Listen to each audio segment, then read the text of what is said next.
কালি ৰাতি মই এটা অদ্ভুত সপোন দেখা পালো। সপোনটো আছিল এনেকুৱা যে পঞ্চ পাণ্ডৱৰ বনবাস চলি আছে আৰু বনবাসৰ কাৰণে তেওঁলোকে নাগালেণ্ডৰ পৰা এনেকে কৰবাত যাবৰ কাৰণে গুৱাহাটীৰ মাজেৰে গৈ আছিল আৰু পঞ্চ পাণ্ডৱক অসম আৰক্ষীয়ে গুৱাহাটীত গ্ৰেপ্তাৰ কৰি দিলে তাৰপিছতে যুধিষ্ঠিৰে সুধিলে যে হেৰি মহাশয় মোক কিয় গ্ৰেপ্তাৰ কৰিছে, আমাক কিয় গ্ৰেপ্তাৰ কৰিছে। তেতিয়া পুলিচ বিষয়াজনে ক'লে যে গ্ৰেপ্তাৰ হ'বই, আপোনালোকে 5জনতকৈ বেছি মানুহ গুৱাহাটীত একেলগে একগোট হৈ পেলাই ৰাস্তাৰে গৈ আছে।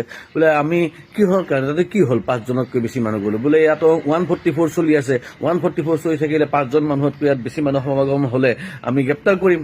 আৰু আপোনালোকতো পঞ্চ পাণ্ডৱটো আছে লগতে কুন্তি আৰু দ্ৰৌপদী টোটেল 7জন, গতিকে 7জন মানুহ এনেকে ৰাস্তাৰে গৈ থাকিলে আমি কিয় গ্ৰেপ্তাৰ নকৰিম। তেতিয়া যুধিষ্ঠিৰ কৰে এতিয়া কৰিম কি, এতিয়া চাওকচোন আমিতো পঞ্চ পাণ্ডৱ ভাই বুলি চব পৃথিৱীখনেই জানে, আৰু মোৰ মাক, ইমান বয়সীয়া মাকনো ক'ত এৰি যাম, তাতে আকৌ মোৰ পত্নী চলি আছে আমাৰ বনবাস, গতিকে থাকিবতো আমি একেলগেই লাগিব।